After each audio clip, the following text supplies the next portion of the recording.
ప్రపంచ ఎయిడ్స్ దినోత్సవ సందర్భంగా వెలుగోడులో ఎయిడ్స్ వ్యాధిపై అవగాహన ర్యాలీ.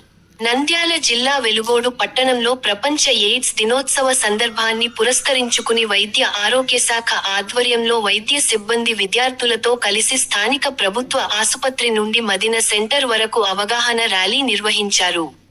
ఎయిడ్స్ వ్యాధి నివారణకు తీసుకోవాల్సిన జాగ్రత్తలపై ప్రజలకు అవగాహన కల్పించారు. అనంతరం విద్యార్థులతో, ప్రజలతో కలిసి ప్రతిజ్ఞ చేశారు. ఈ కార్యక్రమంలో సూపరింటెండెంట్ సులోచన, వారి సిబ్బంది ఆశా వర్కర్లు, ఆర్ఎంపీ డాక్టర్ జాకీర్ హుస్సేన్, ప్రజలు తదితరులు పాల్గొన్నారు.